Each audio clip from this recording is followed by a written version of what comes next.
আজকের এই ঐতিহাসিক কর্মী সম্মেলনে এ পর্যায়ে প্রধান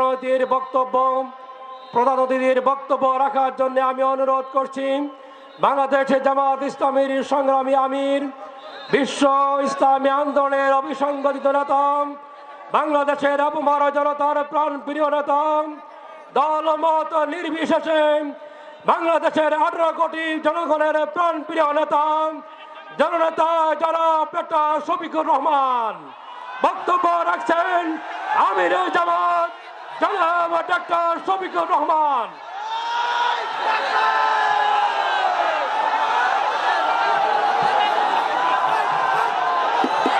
এই জন্য আমাদের কোনো দাদা মামা খালু ফুফির বাড়ি নাই। এটি আমাদের আউয়াল ঠিকানা, দুনিয়ায় এটি আমাদের আখের ঠিকানা।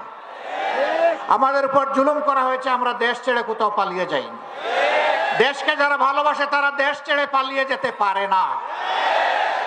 দেশের প্রতি যাদের দায়বোধ নাই তারা যে কোনো সময় দেশকে খোদা হাফিজ বলতে পারে। আমরা বলবো না। আমরা আমাদের আল্লাহর কাছে আমরা খুবই বিনীত, কৃতজ্ঞ। তিনি এমন একটি সুন্দর দেশে আমাদেরকে পয়দা করেছেন। আমরা এই দেশ নিয়ে বাঁচতে চাই, এই দেশেই অন্যায়ের বিরুদ্ধে লড়তে চাই এবং এই দেশকেই আমরা দুনিয়ার একটা শ্রেষ্ঠ দেশে পরিণত করতে চাই।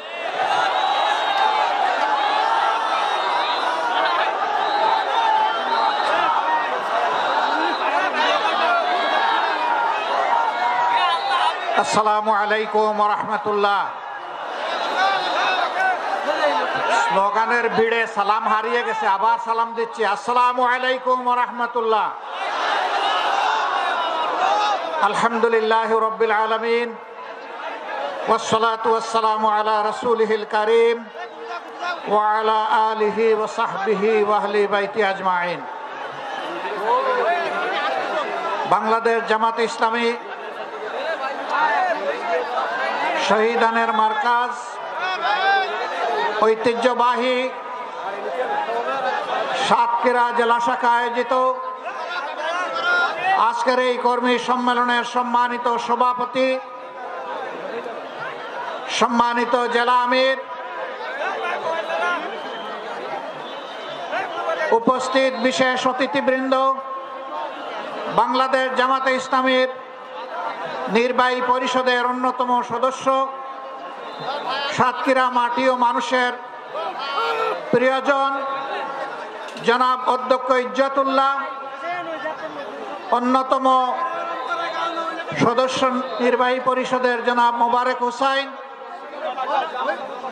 সাতক্ষীরা মাটি এবং মানুষের নেতা এবং প্রিয়জন জনাব মুহাদ্দিস আব্দুল খালেক সহ আঞ্চলিক নেতৃবৃন্দ এবং সাতক্ষীরার প্রিয় সহকর্মী ভাই ও বোনেরা, আমি জানি এই কর্মী সম্মেলন শুধু ভাইদের জন্য, কিন্তু বাসার আঙ্গিনায় আসার পথে অনেকগুলা ছাদে উৎসুক বোনদেরকেও আমি দেখতে পেয়েছি। আজকে তাদেরকে আমরা মাহরুম করেছি বলে দুঃখিত। আগামীতে তাদের জন্য কোনো আয়োজন করা হবে বলে আমি প্রত্যাশা রাখি ইনশাআল্লাহ। আপনারা সবাই কেমন আছেন? আল্লাহ রাব্বুল আলামিন ইজ্জতের সাথে আপনাদেরকে ভালো রাখুন। এই মাটিকে আমরা খুব ভালোবাসি। কোরআনের পক্ষে কথা বলতে গিয়ে, আল্লাহর দ্বীনের পক্ষে কথা বলতে গিয়ে, মজলুম নেতৃবৃন্দের পক্ষে কথা বলতে গিয়ে বাংলাদেশের কোন জেলা এত বেশি জীবন এবং রক্ত উপহার দেয়নি। এই জন্য সাতক্ষীরার অবস্থান বাংলাদেশ জামাতে ইসলামের কাছে অনন্য উচ্চতায়। আল্লাহ তাআলার দরবারে দোয়া করি, আল্লাহ তাআলা ক্রমাগত ভাবে যেন এই জেলার মর্যাদা বৃদ্ধি করে দেন। সম্মানিত ভাই ও বোনেরা, বাংলাদেশ আমাদের প্রিয় জন্মভূমি। আল্লাহ তাআলার বড়ই মেহেরবানি, দুনিয়ার খুব কম জায়গায় এরকম সুজলা সুফলা শ্যামল দেশ মানুষ পেয়ে থাকে। আমরা এমন একটি দেশ পেয়েছি মাটির উপরে অফুরন্ত সম্পদ, মাটির গর্ভে অফুরন্ত সম্পদ, সমুদ্রের গর্ভে অফুরন্ত সম্পদ। আমাদের এই সম্পদগুলো জনগণের উপকারে আসছে না। যারা জনগণের ত্রাতা হয়ে কর্তা হয়ে বিভিন্ন সময় দেশ শাসন করেছেন, জনগণের সম্পদ সুকৌশলে চুরি করে তারা তাদের পকেটে ঢুকিয়েছে। এই জন্য বাংলাদেশের জনগণ তাদের প্রাপ্য হিস্সা পায়নি, সুষম উন্নয়ন হয়নি। 15 সালের দিকে কোনো এক রমজানে আমি ঈদ উদযাপন করতে এসেছিলাম এই জেলার শহীদ পরিবারগুলোর সাথে। সকাল 9:30 থেকে অথবা সকাল 10টা থেকে রাত 9:30 পর্যন্ত আমি এই জেলার ভাঙ্গাচোরা খানা খন্দকে ভর্তি রাস্তাগুলা দিয়ে গাড়ি ফেলে আমি এবং আমার সঙ্গী 2টা মোটরসাইকেলে চড়ে সারা জেলা ঘোরার চেষ্টা করেছি। আমি লোকদেরকে জিজ্ঞেস করেছিলাম, আমরা শুনে থাকি উন্নয়নের জোয়ারে দেশ ভাসছে, সেই জোয়ারের সামান্য ছিটাফোঁটা পানি কি এখানে আসে না? বলে যে না, আসে না। কেন আসে না?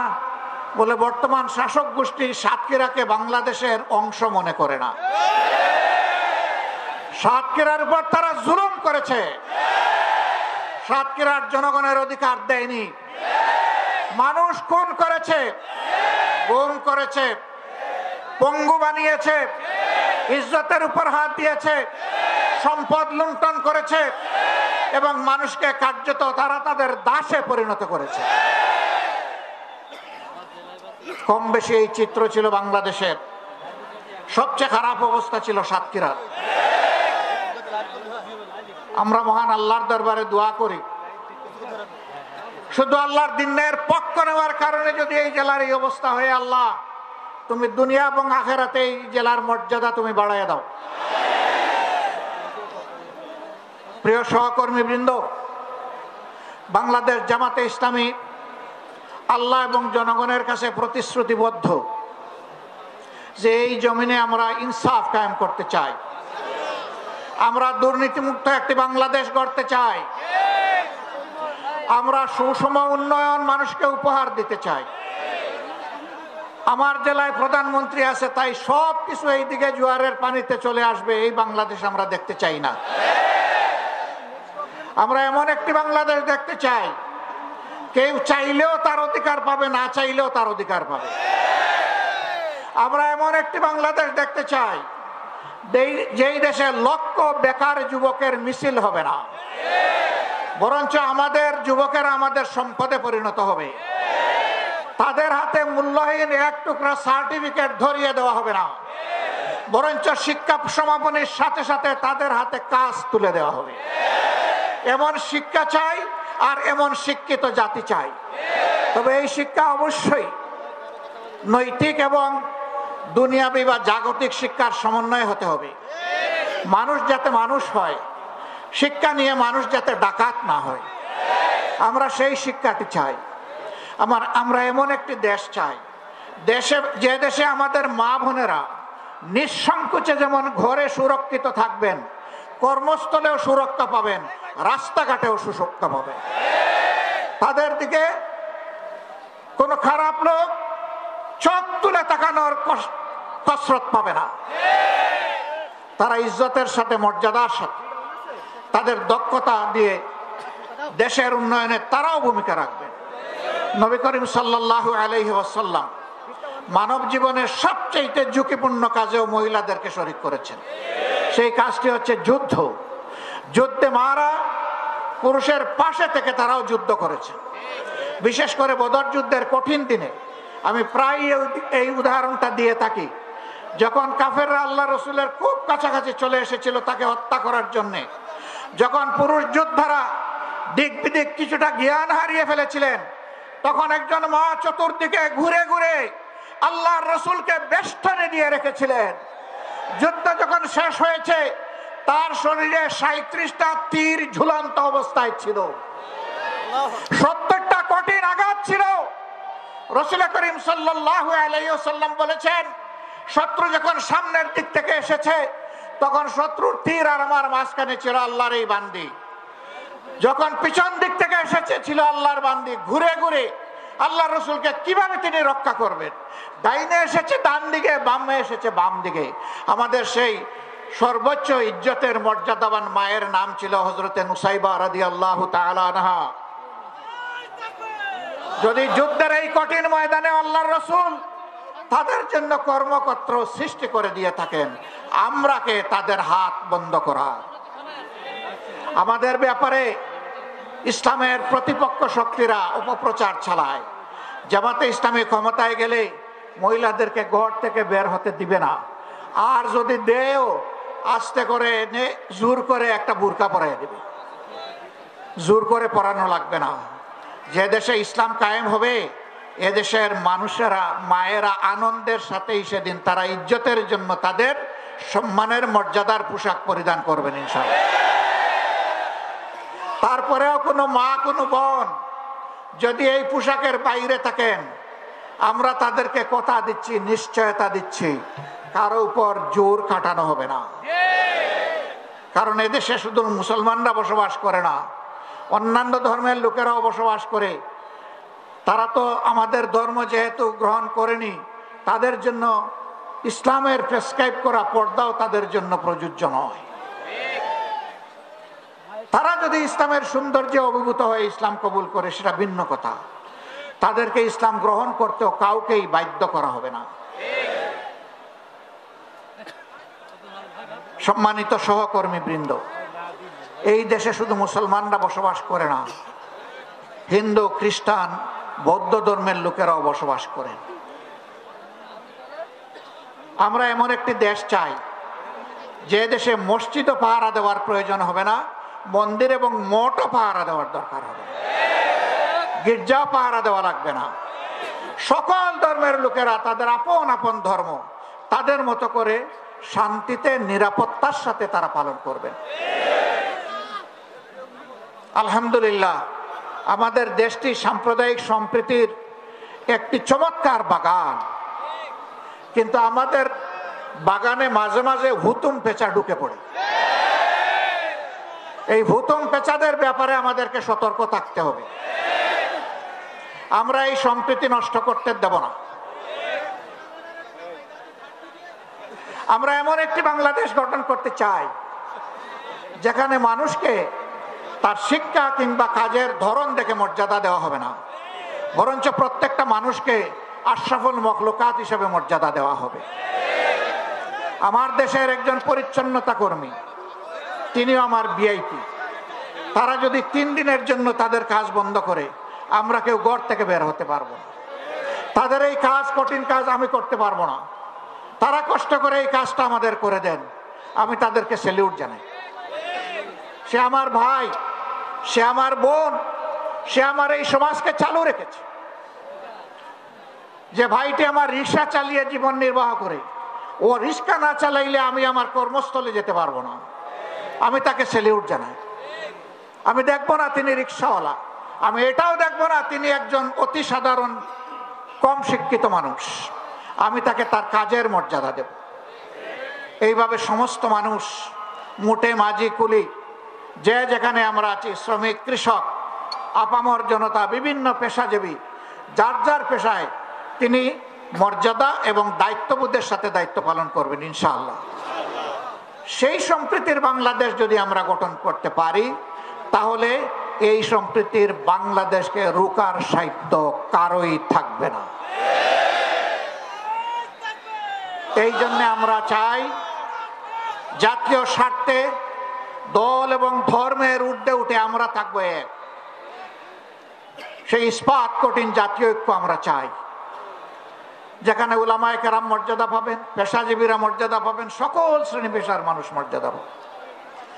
এই যে 24-এর স্বাধীনতা এসেছে এমনি এমনি আসেনি ভাই। 2006 সালের 28 অক্টোবর স্পষ্ট দিবালোকে লগি পয়টা দিয়ে আদম সন্তানদেরকে হত্যা করার পর যখন তাদের নিথর দেহ পড়ে তড়পাচ্ছিল, তখন তার উপর উঠে বিকৃত রুচির ওই খুনিরা তখন তারা লাফালাফি করেছিল। সেই দিন বাংলাদেশ পথ হারিয়েছিল। সেই পথহারা বাংলাদেশ দীর্ঘ ত্যাগের পর আবার আল্লাহর অশেষ মেহেরবানিতে 2024 সালের 5 আগস্ট আবার তার পথে ফিরে এসেছে। এর মাঝে অনেক রক্ত দিতে হয়েছে। 57 জন কমিটেড দেশপ্রেমিক চৌকস সেনা অফিসারকে খুন করা হয়েছে 2009 সালের 25 এবং 26 ফেব্রুয়ারি ঢাকার পিলখানায় তৎকালীন বিডিআরের সদর দপ্তরে। এরপরে জামাতে ইসলামের নেতৃবৃন্দকে দফায় দফায় খুন করা হয়েছে। 2 জন সাবেক আমিরে জামাত সহ 11 জন কলিজার টুকরা আমাদের মাথার তাজ শীর্ষ নেতৃবৃন্দকে বিচারের নামে জুলুম করে খুন করা হয়েছে। এই খুনের প্রতিবাদ যারা করেছেন, অন্যায়ের প্রতিবাদ করেছেন, তাদেরকে গ্রামে গঞ্জে খুন করা হয়েছে। আগেই বলেছি সবচেয়ে বেশি খুনের ঘটনা ঘটেছে এই সাতক্ষীরায়। তারপরে আপনাদের পার্শ্ববর্তী জেলা ঝিনাইদহে এইভাবে বিভিন্ন জায়গায় খুনের তাণ্ডব চালানো হয়েছে। ভাই ও বোনেরা, সর্বশেষ এই বছরের 1 জুলাই থেকে শুরু করে 5 আগস্ট পর্যন্ত খুনের বন্যায় বাংলাদেশকে ভাসিয়ে দেওয়া হয়েছে। বৈষম্য বিরোধী ছাত্র জনতা রাস্তায় নেমে এসেছিল। তাদের হাতে কোনো আগ্নেয়াস্ত্র ছিল না, এমনকি তাদের হাতে কোনো ইট পাটকেলও ছিল না। তারা শান্তিপূর্ণভাবে দাবি আদায়ের জন্য রাস্তায় নেমেছিল। কোটার সংস্কারের জন্য, কোটা বাতিলের জন্যও নয়। তারা বলেছিল যৌক্তিক কোটা দেন, আমাদের আপত্তি নাই, কিন্তু কোটার নামে জাতির সাথে, মেধার সাথে তামসা করবেন তা আমরা মানব না। কেন তারা এটা বললো? এই জ্বালায় তাদের বিরুদ্ধে মানুষের কিনায়, এদেশের মানুষের কিনায় অস্ত্র এবং বুলেট দিয়ে জাতির বিরুদ্ধে তাদেরকে পাঠিয়ে দেওয়া হলো। একদিকে সরকারি বাহিনীকে নামিয়ে দেওয়া হলো, আরেকদিকে সরকার তাদের সশস্ত্র গুন্ডাদেরকে নামিয়ে দিল। এই উভয় পক্ষের আঘাতে আঘাতে জর্জরিত হয়ে 1,500-এর কম বেশি আদম সন্তান শুধু এই ক্ষুদ্র সময়ের ভিতরে দুনিয়া থেকে বিদায় নিয়েছেন। 6 সালের 28 অক্টোবর থেকে শুরু করে 24 সালের 5 আগস্ট পর্যন্ত জালিমের জুলুমের শিকার হয়ে যারা বিদায় নিয়েছেন, আল্লাহর দরবারে দোয়া করি আল্লাহ তাআলা তাদেরকে শহীদ হিসাবে কবুল করুন। তাদের পরিবারকে আল্লাহ মর্যাদা দান করুন। এই পরিবারগুলো জাতির সম্পদ। আজীবন আল্লাহ তাআলা এই পরিবারগুলোর কাছে আমাদের ঋণবোধের মানসিকতা নিয়ে তাদেরকে সম্মান করার তৌফিক দান করুন। যারা পঙ্গু হয়েছেন তাদের খেদমতকে আল্লাহ কবুল করুন। আল্লাহ তাদের জীবনটা সচল করে দিন। প্রিয় সাতক্ষীরাবাসী, আজকে আসার পথে আমি দেখলাম এরকম আরো 3টা মাঠ উপচে পড়া মানুষ রাস্তাঘাটে। এই মাঠে তাদেরকে সুযোগ দেওয়া যায়নি বলে আমি সবার পক্ষ থেকে দুঃখ প্রকাশ করছি। আল্লাহ তাআলার আসমান অসীম, জমিন সসীম। সেই সসীম জমিনের ছোট্ট একটা টুকরা আমরা পেয়েছি। আমরা এই বাংলাদেশকে প্রাণ উজাড় করে ভালোবাসতে চাই। আমরা ভালোবাসি এই দেশেই অন্যায়ের বিরুদ্ধে লড়তে চাই এবং এই দেশকেই আমরা দুনিয়ার একটা শ্রেষ্ঠ দেশে পরিণত করতে চাই। এই সংগ্রামের দায়িত্ব আপনাদেরকে নিতে হবে। আপনারা নেওয়ার জন্য প্রস্তুত? এই হালকা প্রস্তুতে হবে না, আওয়াজ দেন আপনারা প্রস্তুত? আলহামদুলিল্লাহ, আল্লাহ কবুল করুন। আজকে সারা বাংলাদেশ থেকে গর্জন উঠেছে সিংহের আওয়াজে। আমরা জীবন দিব, কিন্তু আমার দেশের 1 ইঞ্চি মাটি কোনো হায়নাকে দেব না। আল্লাহ তাআলা আমাদেরকে এই শক্তি দান করুন। 24-এর আমাদের সন্তান, বুকের সন্তান, যুবক যুবতীরা, তারা যে অন্যায়ের বিরুদ্ধে বুক চিতিয়ে লড়াই করেছে, আল্লাহর কাছে চাই, হে আল্লাহ তুমি তাদের অন্তর দেশপ্রেম এবং তোমার ইমানের নূর দিয়ে পরিপূর্ণ করে দাও। আর ও ধরনের জেনারেশন প্রজন্ম আমাদেরকে বারবার উপহার দাও। বাংলাদেশের মানুষের ফুলের বাগান তুমি ওই সমস্ত মানুষ দিয়ে পরিপূর্ণ করে দাও। আমরা একটা মানবিক বাংলাদেশ গড়তে চাই। এই বাংলাদেশের দায়িত্ব যুব সমাজের হাতে তুলে দিতে চাই। এই যুব সমাজই ভবিষ্যতের বাংলাদেশ। আপনারা সবাই দায়িত্ব তুলে দিতে রাজি আছেন? যারা বয়স্ক তারা কি মন খারাপ করলেন? একবার এক সন্তানকে সম্বর্ধনা দেওয়া হচ্ছে তার কৃতিত্বের জন্য। তো ছেলের ব্যাপারে অনেক কিছু বলা হয়েছে, বাপকে কেউ চিনে না। বাপ এতক্ষণ চিন্তা করলো, কি রে আমারে কেউ একটু স্মরণও করলো। যখন তার হাতে ক্রেস্ট তুলে দেওয়া হবে, বাপ দাঁড়িয়ে বলল, আমার একটি কথা আছে। এত সময় আপনারা যাকে সম্বর্ধনা দেওয়ার জন্য অনেক প্রশংসা করেছেন, দেখতে হবে ছেলেটা কার। আলহামদুলিল্লাহ, এক কথায় সব কিছু বুকের ভিতরে এসে গেছে।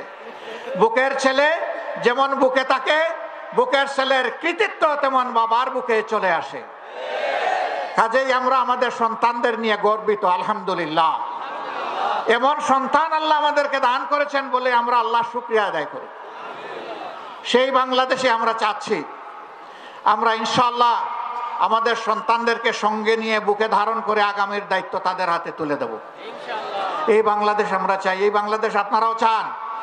তাহলে ঘরে ঘরে আওয়াজ ছড়িয়ে দিন।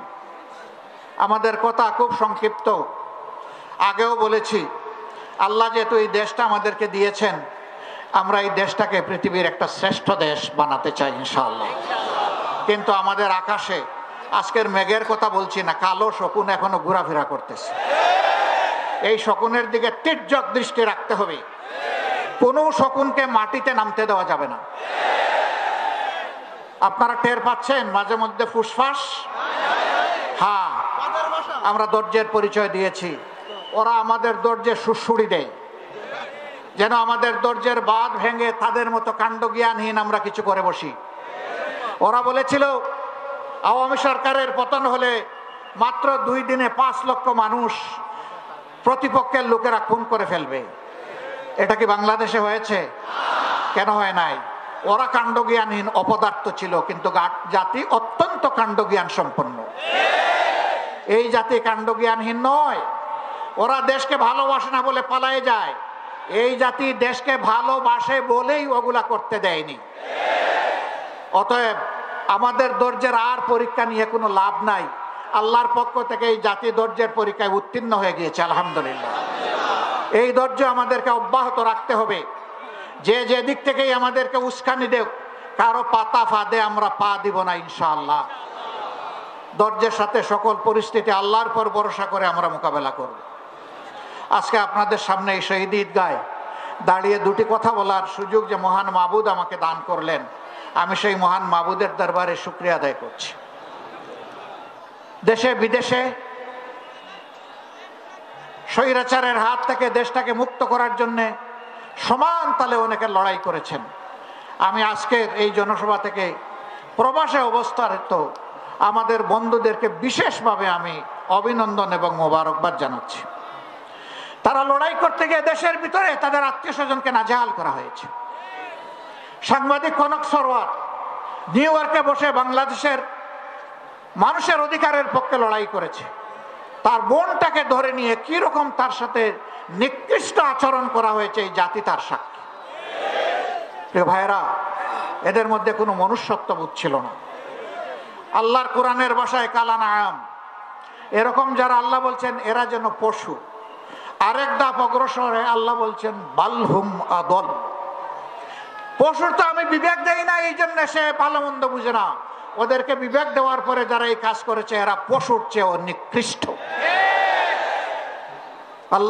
আল্লাহর কাছে ওই জাত থেকে কিয়ামত পর্যন্ত আশ্রয় চাই। ওই জাত যেন আর ফিরে আসতে না পারে। আপনারা সবাই সজাগ থাকবেন তো না ঘুমায় পড়বেন? আল্লাহ তাআলা এই জাতিকে সজাগ থেকে সকল ষড়যন্ত্র মোকাবেলা করার তৌফিক দান করুন। প্রিয় বাংলাদেশকে আল্লাহ তাআলা কবুল করুন। এ দেশের উপর আল্লাহ তার রহমত নাজিল করুন, বারাকা নাজিল করুন, শান্তির ফয়সালা দান করুন। এক টুকরা কোরআনের বাংলাদেশ আল্লাহ আমাদেরকে দান করুন। আপনাদের সকলকে আজকে এখানে আসার জন্য গভীর কৃতজ্ঞতা জানিয়ে, আল্লাহর জন্য ভালোবাসা জানিয়ে, হে আল্লাহ তুমি সাক্ষী থাকো, আমরা শুধুই তোমার জন্য আমরা এক অন্যকে ভালোবাসি। হে আল্লাহ, আমাদের এই ভালোবাসাকে তোমার জান্নাতে নিয়ে যাই আল্লাহ। আমরা যেন জান্নাতেও এইরকম মহামিলনে মিলিত হতে পারি রাব্বুল আলামিন। আল্লাহ তুমি আমাদের দেশটাকে একটা শান্তির দেশে পরিণত করে দাও। সবাইকে ধন্যবাদ। সাংবাদিক বন্ধুরা কষ্ট করে এসেছেন, আমাদের কথাগুলো আপনারা মেহেরবানি করে জাতীয় এবং আন্তর্জাতিক মহলে পৌঁছে দেবেন। আপনাদের কষ্টের জন্য আল্লাহ তাআলা আপনাদেরকে উত্তম জাযা দান করুন। আসসালামু আলাইকুম ওয়া রাহমাতুল্লাহ। বাংলাদেশ জিন্দাবাদ, বাংলাদেশ জামাতে ইসলামী জিন্দাবাদ। সংগ্রামী সাথী ও বন্ধুগণ,